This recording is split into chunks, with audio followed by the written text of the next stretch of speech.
Qu'est-ce que va dire une faute ici? Amonito judo yemla vasama yeto sahibe sodeto le judo filo kotulo dasano avide onezo lazebe fiho betet hasibe betet hasibe yota kulo mento yai. Ensuite on ajoute barichoul. betet hasibe kulo mento yai barichoul. Yeto lié. هذه بريتو فابريوتو وبيت تحاس بريتو خولو من طوي يبارخوي. ده سيجمون كوبليه جيست.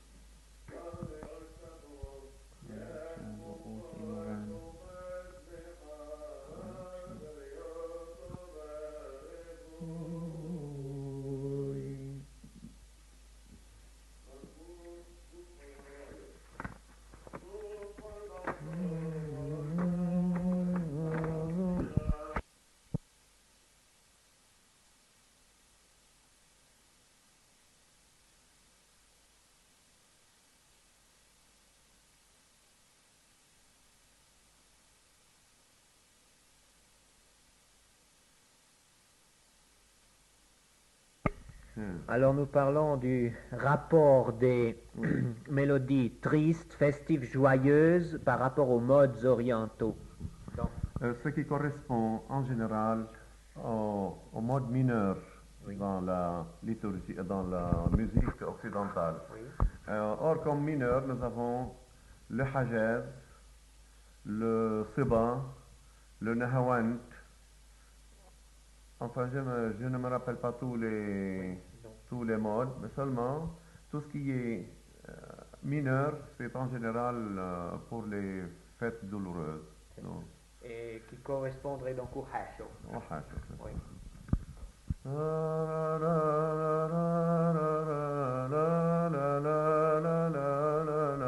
C'est hajaz ou hajazkar.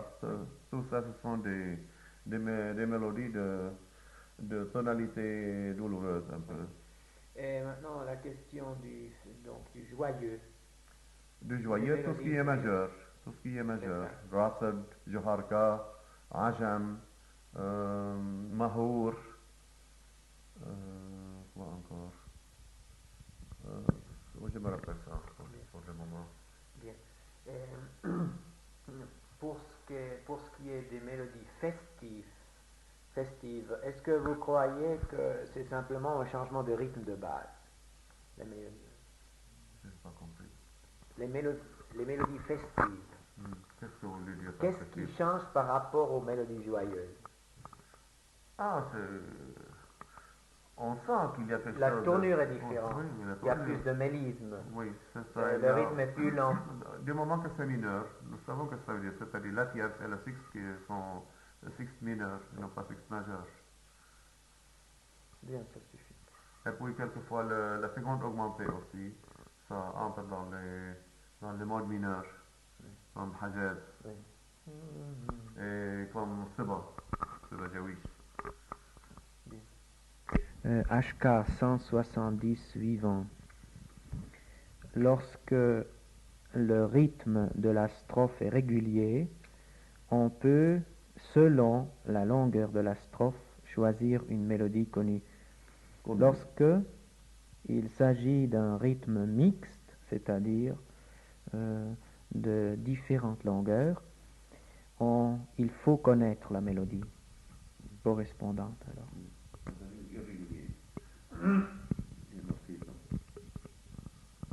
Ça c'est riac.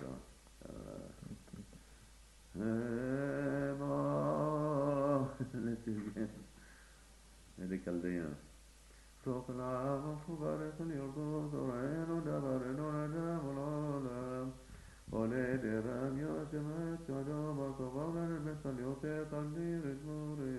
Ici, ils ont oublié.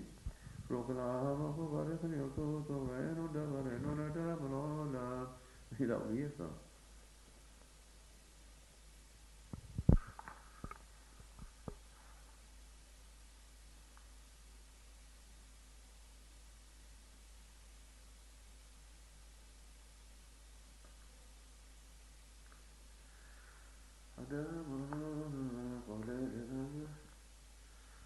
كل نصرته بالسماء وسلامه لا تقل بحنون لا تلغزل ساكتا إذا الرفيس رحمة والسلطان أخر وأرون يقابل من أمثلها طوي كون الشمس قدمت بخشون ثم دلول هللويا بخشون بدموت دارون ظلمات ظلمت في كل يوم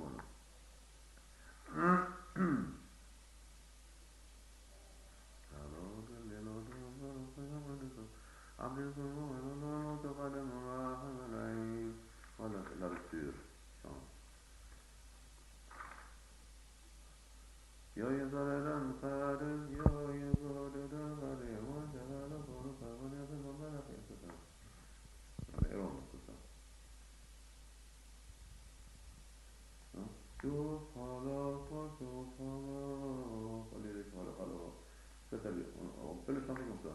أعير المرزا تفاقدي سيد وزمان يوي فارنا شمسا يوي سفر فاله أنتنا les coupes comme ça. Mais pour être dans le rythme, on dit soufala, pour rester fait. Ah, avec Alahoya.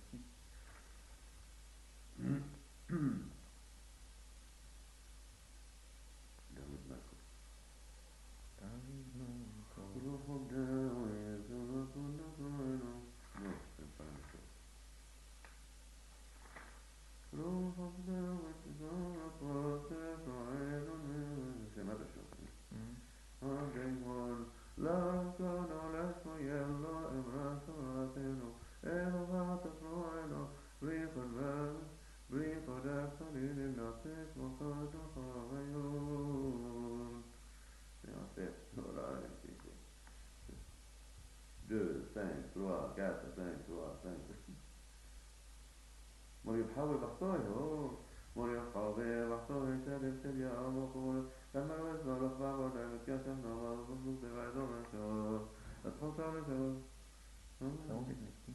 hein là-bas oui oui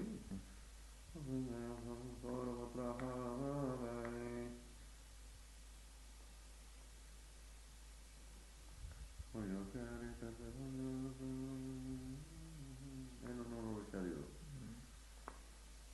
Non, sérieux. Il y a les gros. Oh, voilà, c'est le titre. Non, c'est pour notre frère.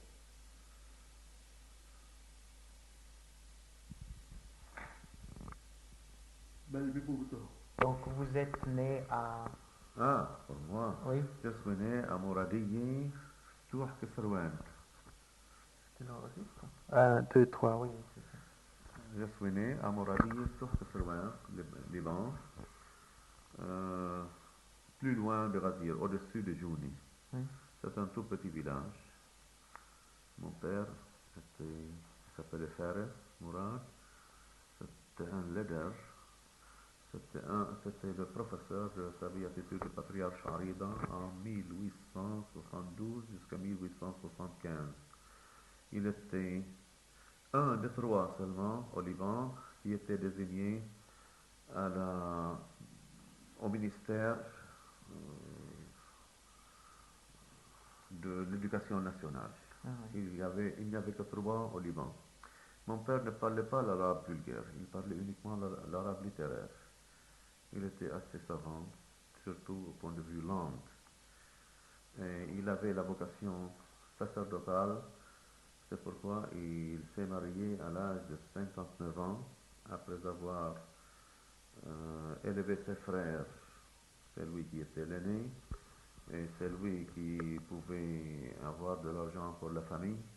La famille était composée de 10 personnes, et le père et la mère, 5 frères, et 4 frères et Louis, 5, et 5 sœurs.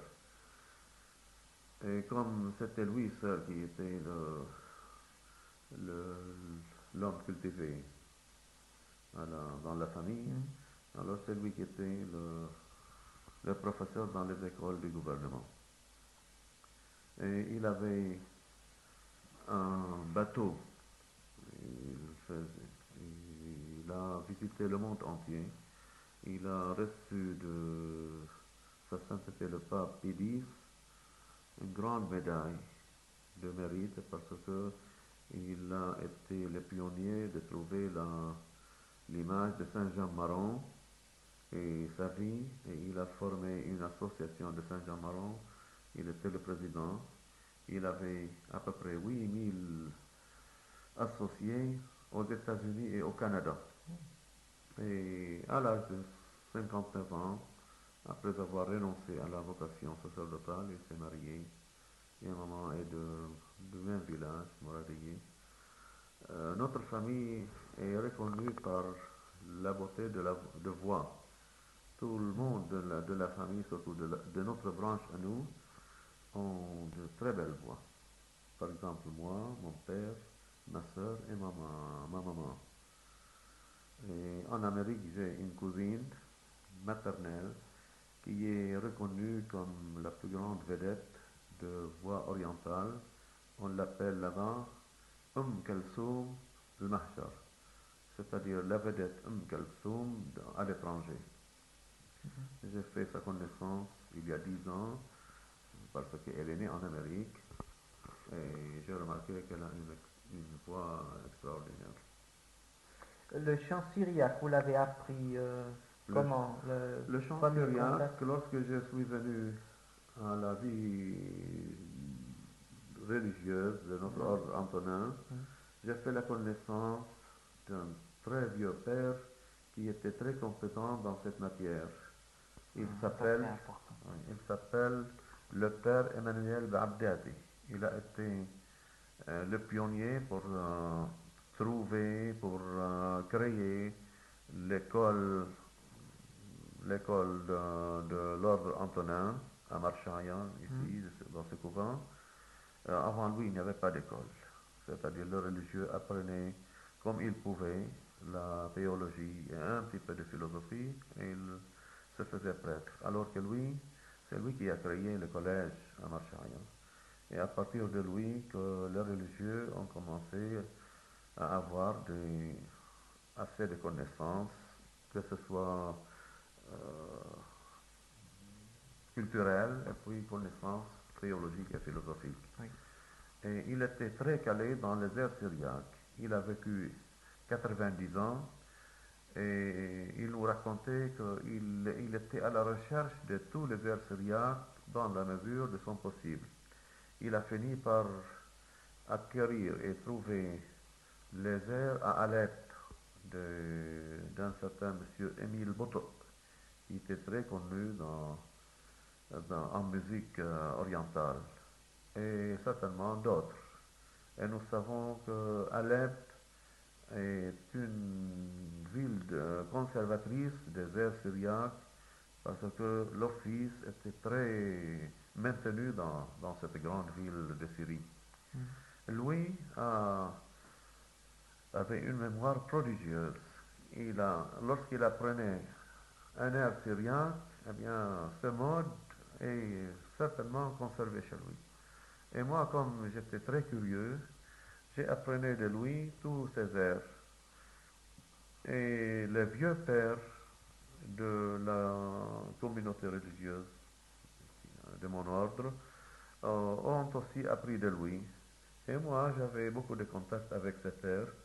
Et comme j'ai le don de la voix et de la mémoire musicale, j'ai essayé, parce que ça m'intéresse beaucoup, j'ai essayé d'apprendre ces airs syriaques de façon parfaite. Et j'avais beaucoup de contacts avec le père Paul Ashar, qui m'a enseigné les notions de la musique et les airs orientaux. Tous ces modes orientaux, je les ai appris de lui, parce qu'il avait un livre qui est épuisé maintenant, qui s'appelle Les principes de la musique orientale. Malheureusement, il n'existe plus. Peut-être ici dans la bibliothèque du couvent, il y a un bouquin, je crois. Vous avez dit qu'il a composé, donc en notant les chants, il les a joués à l'harmonium Oui. et les a notés comme ça. Oui, oui. Et le père Ash'ar, c'est lui qui a annoté les 150 psaumes. Oui. Et il me disait toujours, après David, c'est le père Paul Ash'ar qui a annoté et donné un air à tous les psaumes de, de l'Ancien Testament. Et nous les avons tous. Certains livres de lui ont été épuisés. Il a composé plusieurs livres. Le premier de sa composition, c'est la musique orientale. Ça a été fait à Lyon, parce que lui a fait ses études Oui. musicales à Rome et à Lyon. Deuxième livre, c'est le principe de la musique orientale. Oui.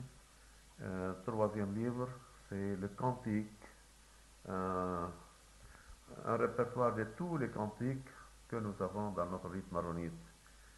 C'est très, très connu, nous l'avons encore. Ensuite, il a commencé à travailler les psaumes. Oui. Et après, quelques morceaux de la messe, quelques morceaux de circonstances, jusqu'à sa mort. Il est mort, je crois, depuis une, une dizaine d'années.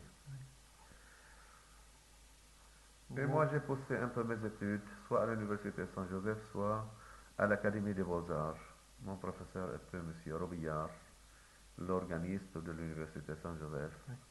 J'ai poussé mes études jusqu'à avoir appris l'harmonie et le contrepoint et l'histoire de la musique et l'instrumentation, mais pas d'une façon très poussée. Oui.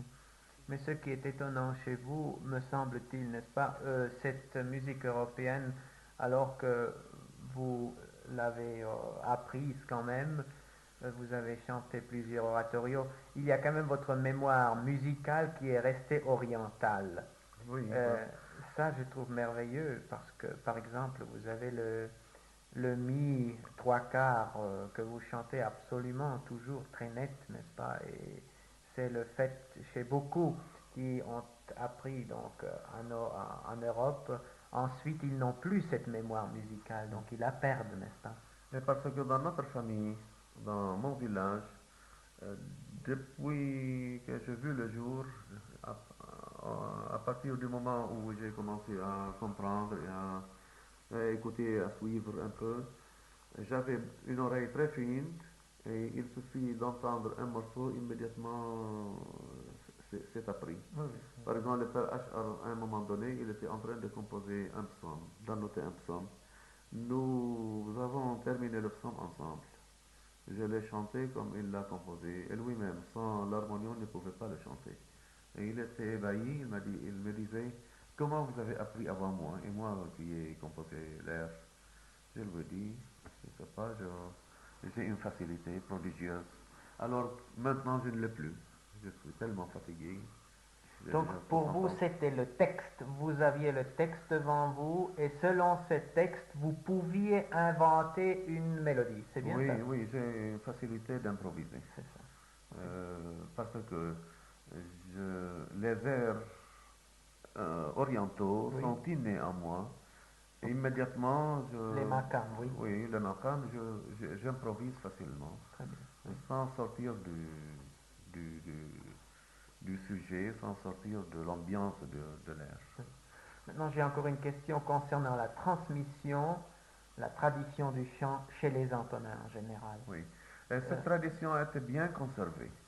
Parce que nous aimons la cérémonie, nous aimons la musique, nous aimons les airs syriaques. C'est pourquoi, dans ce couvent de Marchaya, il était comme, si vous voulez, le rayonnement oui. de cette musique. Oui. Tout le monde venait chez nous pour apprendre cette musique, ces airs syriaques. C'est pourquoi nous tenons jusqu'à maintenant à les conserver d'une façon parfaite, d'une façon Oui. euh, Oui. Est-ce que l'enseignement musical, comme il se fait aujourd'hui, oui. est-ce que c'est la même chose comme de votre temps? Non, maintenant ça devient plus scientifique, plus travaillé, plus méthodique. Dans le temps, et c'est pourquoi j'ai perdu beaucoup de ma voix, parce que pour enseigner quelque chose avant d'avoir appris comme il faut la musique, il suffisait pour moi de couvrir toute une communauté qui chantait pour corriger une faute qui se commettait de l'un ou de l'autre de la chorale. Alors que je regrette infiniment de ne pas avoir appris plus tôt pour ne pas perdre ce don que Dieu m'a donné. Oui. Vous m'avez dit que les mazmoures, vous les avez appris par cœur avant de monter à l'office, comme vous m'avez dit, Oui, oui, avant oui. d'être admis d'une certaine façon à l'office. Oui, non, c'est-à-dire que dès que nous entrons en noviciat, on nous demandait et on exigeait de nous d'apprendre les mazmourés Oui. pour pouvoir suivre Tous l'office. les 150. Non, non, non, pas, c'est-à-dire les mazmourés qu'on utilise pour l'office C'est seulement. ça, Ils ne ça. sont pas très nombreux. C'est ça. Ce sont à peine une quinzaine ou Oui. vingtaine de psaumes. Oui. Alors il faut les apprendre par cœur parce que pour chaque groupe de versets correspond à une strophe. Oui. Or, il n'est pas facile d'avoir deux textes en main, un texte de Mazmouré, des psaumes, et un texte qui est devant nous, c'est-à-dire le grand Shimo. Oui. Ceci est impossible, autrement on se trompe. C'est Très pourquoi on apprend les Mazmouris par cœur pour entonner tout de suite. Et nous avons en général le premier mot de chaque groupe de versets qui est écrit à côté de la strophe de Shimo. Il Et- suffit de voir par exemple Moran Yesham Shiha, je vois Moran et je sais de quoi il s'agit, je continue ça par cœur. Très bien. Donc, de votre temps, on a appris comme ça et aujourd'hui, on Et apprend on comme apprend ça. toujours comme ça, oui. Oui, c'est la même chose. Dans les autres traditions, donc à l'épine, baladite, C'est presque la même chose, sauf que les dictionnaire, airs sont un peu défectueux, donc oui. défectueux, malheureusement, parce que dans tous les couvents, il y a l'office, et actuellement, les religieux travaillent, ils ont beaucoup d'occupations, et c'est pourquoi ils ne maintiennent pas les airs comme ils sont, et ça c'est une hypothèse, il est possible que je me trompe. Mais ce que j'ai entendu dans les autres couvents, que ce soit de l'ordre baladite ou de l'ordre alépin, je trouve qu'il y a un peu de changement dans les airs. Et à mon avis, à Il mon humble, provient du fait qu'ils raccourcissent leurs offices, vous c'est avez possible, dit, c'est possible, et c'est qu'ils possible. sont obligés de prendre des strophes plutôt types. Oui, c'est possible. Ou bien, dès qu'ils ont appris, à partir du moment qu'ils ont appris ces airs, ils les ont appris de cette façon. C'est possible, je ne peux pas juger de façon catégorique. Oui, oui, c'est ça. Bien.